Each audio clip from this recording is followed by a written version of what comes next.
Mungkin bunuh diri adalah peristiwa besar, mungkin juga peristiwa kecil. Itu tergantung kepada seberapa berat kita, juga si pelaku bunuh diri itu, menakar arti kehidupan. Orang nekat mati karena pasti ia salah persepsi terhadap dunia kematian. Susahnya, kesalahpahaman atas dunia maut pasti berlandaskan kesalahpahaman terhadap kehidupan. Lebih susah lagi karena kita tidak makin punya institusi kependidikan atau informasi kebudayaan lainnya yang bisa menyodorkan kepada kita data tentang kematian. Bahkan, tidak pula data tentang kehidupan. Yang tersedia di file kesejarahan kita hanyalah data tentang apa yang kita sangka atau kita anggap sebagai kehidupan. Antara lain terdiri dari statistik pendapatan, grafik kesejahteraan, jumlah uang pensiun, berita-berita kaku dan mati dari perpustakaan akademik, daftar nightclub dan kaset-kaset, gross family product, atau media informasi dengan suprateknologi yang memaparkan 10% realitas, serta terpaksa menyembunyikan 90% sisanya. Yang disebut kematian dan kehidupan terletak tidak terutama pada fakta itu, melainkan pada cara kita melihatnya. Semakin membengkaknya taraf kemampuan komputerisasi dan berbagai jenis sofistikasi persepsi atas data, bisa jadi hanya paralel dengan meningkatnya kadar penyakit jiwa dan penyakit biologis masyarakat modern. Siapa tahu malah berbanding terbalik dengan progresi kepahaman kita atas kehidupan, sedemikian rupa kalau ada berita bunuh diri yang menderas. Sebagai pemeluk agama kita menyiapkan kutukan-kutukan. Sebagai pengamat sosial, kita menyediakan simplifikasi analisis. Dan sebagai kepala daerah tempat orang bunuh diri, kita persiapkan reduksi dan manipulasi. Kasus bunuh diri segera kita kotak dalam bingkai teori psikologi sosial tentang ketidakmatangan mental atau keterdesakan ekonomi. Tetapi secara keseluruhan baik kita para pengutuk, para penilai, maupun para pelaku bunuh diri itu sesungguhnya terlibat dalam ketidakpahaman global tentang makna-makna paling substantif dari kehidupan dan kematian. Sejak dahulu mata kuliah tentang itu membeku. Kematian adalah berhentinya fungsi jantung. Artinya, yang kita pahami hanyalah kematian jantung. Kita tidak peduli kepada 1000 kematian lainnya yang berlangsung dalam kehidupan. Kematian otak, kematian akal, kematian moral, kematian ruhani, serta kematian fungsi-fungsi sesungguhnya dari Allah yang dimaksudkannya sebagai kehidupan, yang bahkan justru kita praktekkan dalam berbagai pasal cita-cita pribadi, pembangunan, dan sistem sejarah. Seorang pemuda remaja menenteng kaleng baygon dan berkata kepada bapaknya, "Pokoknya kalau bapak tidak membelikan motor, saya punya baygon."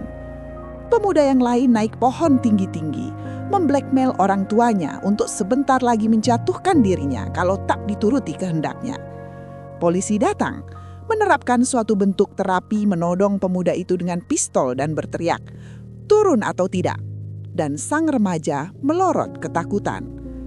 Maut begitu dekat dengan keseharian diri setiap orang, sehingga sejumlah teman kita terpleset ke jurang itu dengan amat gampang pada suatu hari. Maut begitu dekat dan kurang penting, karena yang kita hidupi adalah juga tradisi untuk tidak secara proporsional menghargai kehidupan. Dalam banyak hal kita bahkan berpihak kepada kematian. Pilihan hampir setiap individu untuk merasa bisa hidup dengan pemilikan berhala-berhala adalah contoh betapa manusia modern memberi tarif yang sangat rendah terhadap kehidupan. Dilanggarnya kemerdekaan dan demokrasi dalam sistem-sistem sosial yang kita anut, di mana untuk selembar uang dan segumpal emblem spekulasi pramomentum regenerasi kekuasaan, seseorang bisa meniupkan kematian-kematian tertentu nilai kolektif dalam kehidupan masyarakat adalah bukti betapa tidak sanggupnya kita semua menghargai kehidupan. Maka meningkatnya jumlah orang bunuh diri bisa jadi sekedar asap dari api. Ia merupakan outlet sosial yang paling wadap dari gejala bunuh diri kolektif dalam berbagai dimensi nilai hidup yang kita selenggarakan beramai-ramai. Allah berkata kepada ruh orang yang bunuh diri, "Hei, Soal mati hidup itu urusanku. Kenapa kau mengambil hakku dan mendahului keputusanku?"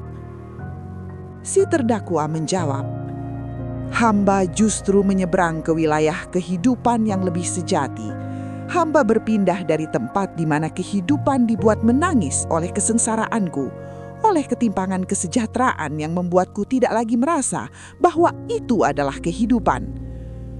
Wahai Paduka, kalau tak seorang pun mendengar pekikan lapar kami, kehidupankah itu namanya? Kalau seseorang membuat kursi singgasana antar pulau dan lainnya makan tanah, kehidupankah itu namanya? Kalau orang-orang yang kami beri kewenangan untuk memperhatikan perut, nafas, dan pendidikan kami malah merampas tanah kami, membuntu nafas kami, dan memperbodoh akal kami, kehidupankah itu namanya? Barangkali memang hanya hamba yang mengambil keputusan bunuh diri ini pada saat hamba tak mampu lagi menyangga semua itu.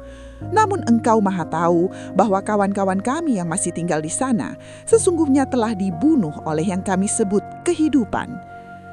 Tentu saja kalimat itu hanya dramatisasi. Mungkin saja kita tak bisa membantah bahwa kasus-kasus bunuh diri itu sebenarnya masalah sepele saja. Seorang anak kecil mati menggantung diri menirukan adegan semacam itu di layar TV.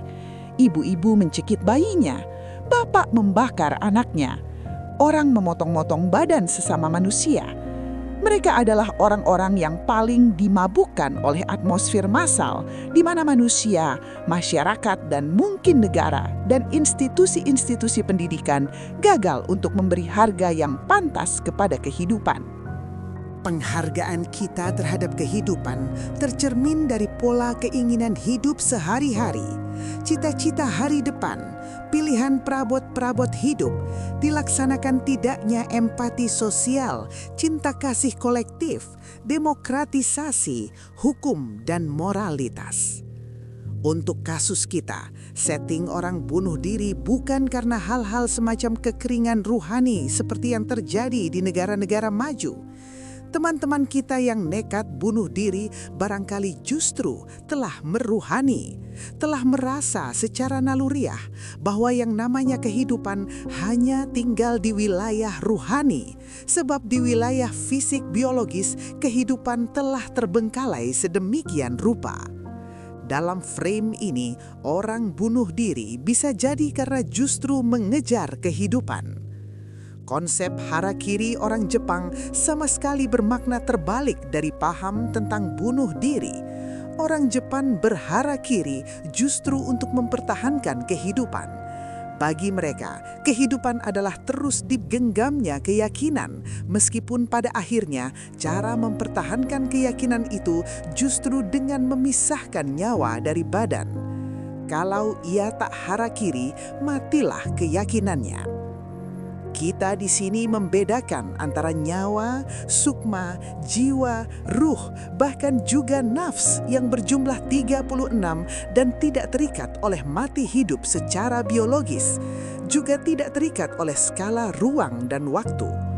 Dalam terminologi itu, kehidupan dan kematian sama sekali berbeda dengan yang dipahami oleh konsep baku tentang hidup mati. Sudah barang tentu sedulur-sedulur kita yang bunuh diri di Gunung Kidul dan lain-lain itu tidak mati atas pertimbangan ontologis intelektual semacam itu. Tapi jangan lupa, sukma memiliki pengetahuannya sendiri dan menjalankan lakunya sendiri, di mana badan hanya pelayan dari paham dan kehendaknya.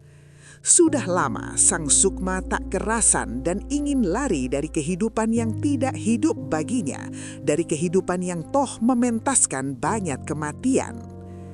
Tapi Masya Allah, terlalu banyak orang bunuh diri.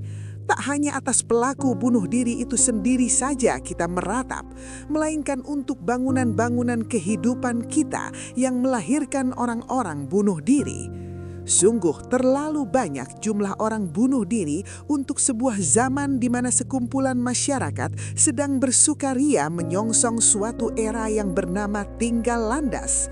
Untuk sebuah dekada sejarah di mana sekumpulan masyarakat sedang dipuji-puji oleh sejumlah tetangganya serta sedang memuji dirinya sendiri sebagai bangsa yang telah berhasil membangun. untuk suatu potret modernitas transisi abad 20-21 di mana sukses kesejahteraan, pemerataan, dan keadilan sosial terpancar oleh bukti tidak adanya kritik-kritik atas hal sebaliknya yang mungkin terjadi. Barangkali saja kehidupan memang memiliki watak dan gayanya sendiri. Manusia hidup dalam berbagai perbedaan, pertentangan, bahkan ketimpangan. Seolah-olah Tuhan sengaja menakdirkan seseorang menjadi kaya raya, sementara yang lain melarat, semelarat-melaratnya. Seseorang bisa memiliki sekaligus ratusan perusahaan yang diperoleh secara wajar, profesional, maupun melalui bocoran-bocoran birokratisisme dan nepotisme, sehingga setiap saat bisa disewanya 1.000 pesawat untuk dinaikinya sendirian.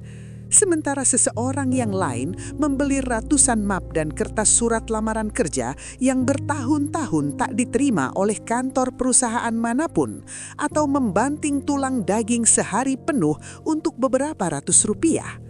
Jika ada status iklim kebudayaan umum yang membuat penghuni semua strata sosial membutuhkan ventilas-ventilas psikologis untuk melonggarkan sejumlah penyakit jiwanya yang menekan-nekan dan mendesak-desak, seseorang yang pertama bisa membeli musik, judi, minuman keras, wanita, atau naik haji.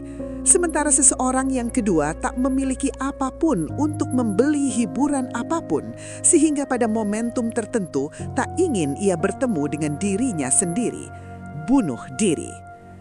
Bahkan ketika sejumlah pakar ilmu sosial bingung kenapa kasus pemerkosaan justru lebih banyak terjadi di pelosok-pelosok wilayah desa, kecamatan, dan kabupaten, dan bukannya di kota-kota besar di mana sekularisme dan liberalisme budaya hidup subur, kita barangkali bisa menyumbangkan jawaban bahwa di kota-kota besar orang tak perlu memperkosa karena telah tersedia 3 peluang untuk menghindarkan perkosaan.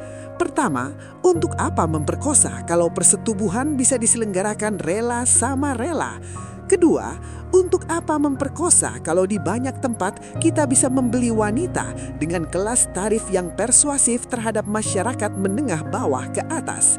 Dan ketiga, gumpalan ruang di kota besar lebih memungkinkan penghuninya memperoleh distribusi fasilitas untuk menghindarkan perkosaan. Demi Allah, orang-orang itu membunuh diri buat kita semua. Tindakan bunuh diri mereka adalah puncak kritik sosial yang mereka bisa lakukan. Banyak mahasiswa membakar diri atau mogok makan untuk protes. Orang-orang lugu ini melakukan pola yang sama, tapi secara naluriah. Mereka bersedia bunuh diri dan siap dihakimi Allah dan kutukan sesama manusia di dunia demi supaya kita mau belajar menghargai kehidupan.